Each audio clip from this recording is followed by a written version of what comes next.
다주택으로 돈 버는 구조가 여러모로 정말 힘들어졌다. 단순히 뭐 세금 문제뿐만 아니라 뭐 외부적인 요인도 있고 또 실패한 사례 있죠. 처음으로 공개하는데 손절합니다. 이거는 두 개를 보여드릴 건데 어디에서도 공개한 적이 없습니다. 저 같은 사람들도, 투자하는 사람들도 마음이 급하면 막 급해서 투자를 한 거고, 그게 지금까지도 묶여 있는 거거든요.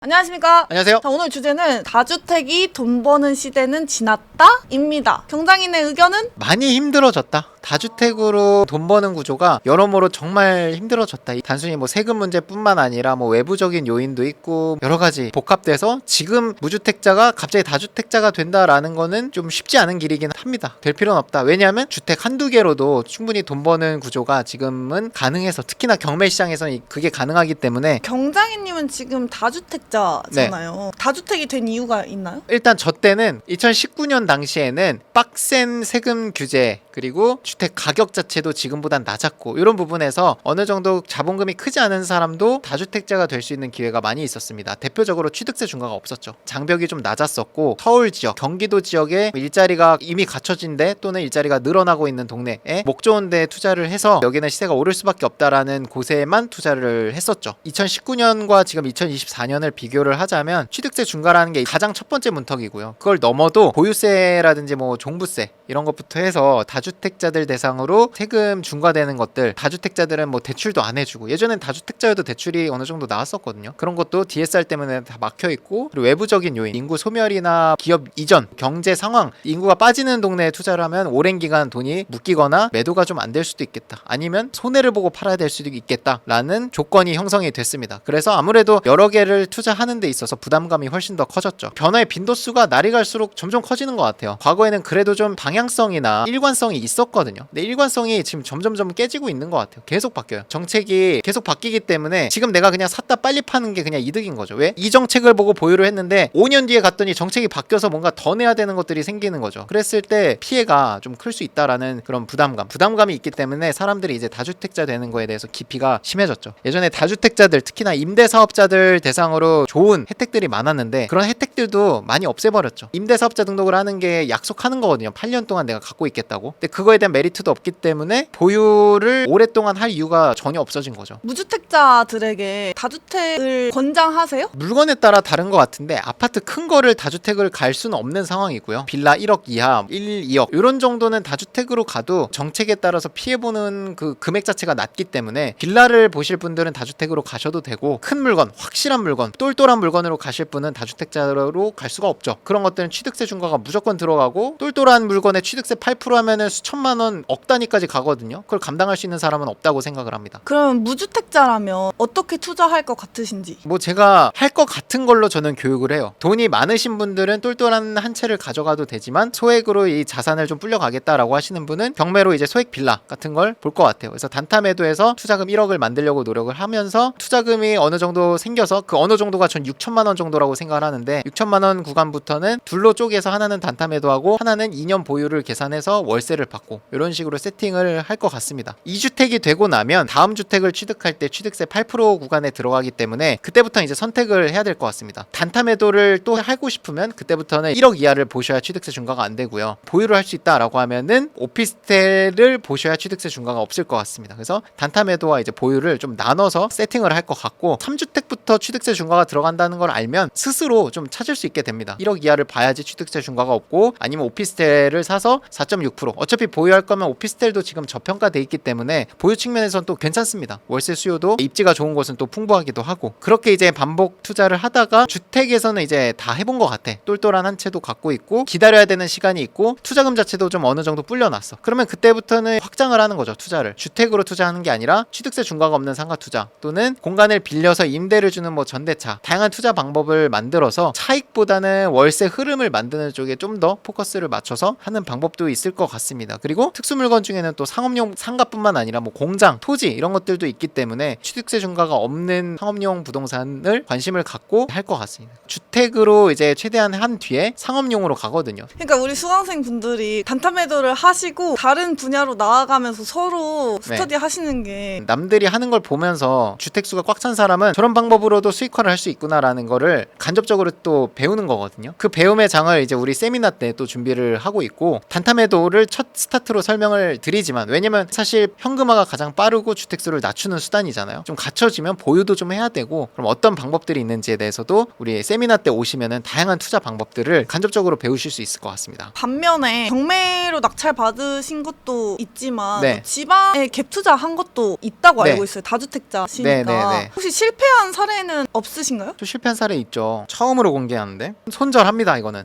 저의 투자 실패 사례가 2개가 있는데요. 둘 다 경매는 아니었고요. 일반 매수를 했고요. 불이 붙고 나서 투자를 했던 거예요. 지금 시세가 조금 올라왔는데도 아직도 제가 산 금액을 회복하지 못한 상태. 2개를 보여드릴 건데 어디에서도 공개한 적이 없습니다. 좋은 시장 분위기에서 사서 문제예요. 이때 팔아야 되는데 저 같은 사람들도, 투자하는 사람들도 마음이 급하면 막 하루가 멀다고 막 몇천만 원씩 오르니까 투자금은 있는데 뭐 1억이 있는데 1억의 값어치가 계속 녹아내리고 있는 게 느껴지니까 급해서 투자를 한 거고, 그게 지금까지도 묶여 있는 거거든요. 그러니까 여러분들은 이런 경험을 하시면 안 된다라는 취지에서 아픈 사례를 공개를 드리니까 남들이 살 때, 그리고 가격이 올라가고 있을 때 섣불리 투자를 하시면 안 됩니다. 자, 제가 2021년 6월에 남항리에 있는 모아 엘가라는 아파트 2단지 작은 평수를 2억 7천에 매수를 했습니다. 지금은 2억 5천 5백 정도면 매도가 된다라고 합니다. 1,500 정도 빠졌어요. 많이 빠졌을 때 3천까지도 빠졌는데 어느 정도 회복을 한 겁니다. 보유한 지가 3년이 넘었는데 마이너스면은 사실 기간까지 합산을 하면,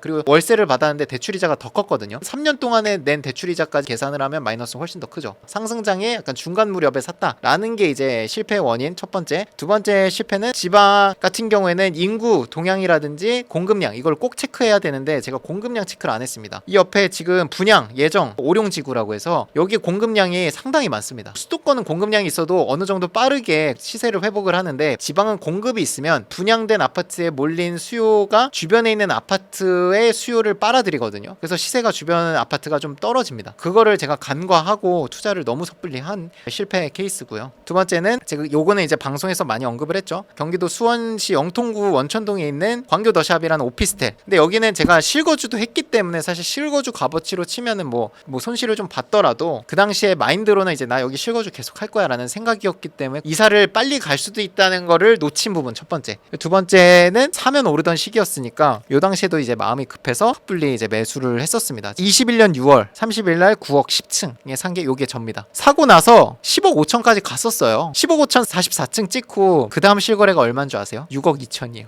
1년 7개월 동안 실거래가 한 번도 없었던 거예요. 4억 빠진 거죠, 한 번에. 40%. 6억 2천 찍히고 지금은 그래도 6억 중후반까진 갔어요. 6억 7천, 6천. 전 9억에 샀는데 6억 7천 회복했다고 좋아해야 되나요? 오피스텔이나 아파트 대체 상품을 매수할 때는 진짜 더 신중해야 됩니다. 왜냐면 오를 때는 가파르게 오르지만 빠질 때는 아파트 빠지는 것보다 훨씬 더 빨리 빠져요. 타이밍을 잘 맞추면 수익은 크게 거둘 수 있으나 반면에 골이 깊을 수 있기 때문에 내가 매도 타이밍을 놓치면 팔리지가 않습니다. 이것도 보면 1년 7개월 동안 아무도 못 팔았어요. 집 매매로 많이 나와 있었는데. 근데 오를 때는 4억 5천에서 10억까지 가는 데는 2년밖에 안 걸렸어요. 6억 오르는 게 2년밖에 안 걸렸습니다. 그러니까 얼마나 빠르게 오른 거야. 취득세 중과가 아파트를 대상으로 막 들어왔고, 아파트를 매수하지 못한 분들이 대체제로서 오피스텔을 샀던 거거든요. 취득세 8% 12%보단 4.6이 싸니까 그때 사는 걸 진짜 조심해야 된다는 겁니다. 반대로 얘기하면 미리 샀던 사람들은 그때 팔아야 가장 수익을 크게 할 수도 있는 거예요. 이런 대형 평수 오피스텔은 투기 수요가 붙었을 때, 뉴스 기사로 막 오피스텔 오른다라고 했을 때 무조건 그때 팔아야 됩니다. 사는 게 아니라. 경매 투자에 가장 좋은 거는 다들 아시겠지만 시세보다 싸게 사는 거잖아요. 이게 싸게 산다는 게 정말 많은 의미를 담고 있거든요. 싸게 샀기 때문에 대출을 받아도 대출 이자가 제값 주고 사는 것보다 대출이 적기 때문에 대출 이자가 싸겠죠. 그러고 싸게 샀다는 것 덕분에 장기적인 안목을 갖게 됩니다. 마음이 좀 덜 조급해요. 보유할 수 있는 여유도 생기고 여유가 생기기 때문에 절대 손해보고 파는 의사결정을 안 하게 돼요. 경매로 산 사람들은 싸게 산 거보다 더 많이 빠지는 경우는 없기 때문에 빠지더라도 지킬 수 있는 여유가 있어요. 그래서 저도 다 실패했던 게 갭 투자했던 거, 그리고 상승장에 샀던 거고요. 경매로 샀던 거는 실패한 게 하나도 없어요. 우리 정규 교육과정의 여러 가지 장점 중에서 교육생분들이 선호하는 장점은 강의를 듣고 나서도 이메일로 이틀 안에 언제든지 드리고 있고요. 평생 서비스. 교육 기간 중에 배운 내용을 스스로 체득할 수 있도록 메일 미션, 단순히 혼자 복습하는 게 아니라 교육 기간 중에 또 조편성을 해서 조원분들끼리 서로 더블 체크할 수 있는 시간도 드리고요. 계속적으로 소통하면서 경매하는 일하는 데 있어서 의지할 수 있는 동반자를 만들어 드릴 수 있도록 좀 만들어 드리고 있습니다. 저랑 같이 동행임장을 나가거든요. 동행임장 나가서 오전에는 법원 체험을 같이 하고요. 점심 식사 같이 하고 오후에는 경매로 나와 있는 물건의 현장에 가서 물건도 살펴보고 그 주변에 이제 부동산 사장님들한테 방문을 해서 어떻게 대화를 하는지 시세 조사하는 방법 이것들을 직접 보여드리면서 교육생분들을 모시고 쭉 다니죠. 조사된 결과들을 토대로 카페에 모여서 다 같이 이제 커피 마시면서 제가 이제 브리핑을 해드립니다. 비용은 어떻게 나오고 수익은 얼마가 나온다. 물건 추천 겸 조사도 제가 직접 해서 정해드리는 시간이 있습니다. 사전에 가보지 않고 바로 닥쳐서 하는 거기 때문에 예상치 못한 별의별 일들도 많이 발생을 합니다. 거기 있는 사람이 폭력적인 언어를 쓸 때도 있고 그런 모습을 보여주는 것도 되게 큰 교육이거든요. 경찰 부르는 경우도 있었고 근데 그런 경우가 있을 수도 있어요. 그런 상황에 닥쳤을 때 어떻게 대응하는지 보여드리는 게 사실 같이 오신 분들한테는 이런 상황도 있을 수 있겠구나라는 어떤 교육이 되는 거죠. 오늘도 고생 많으셨습니다. 고생했습니다.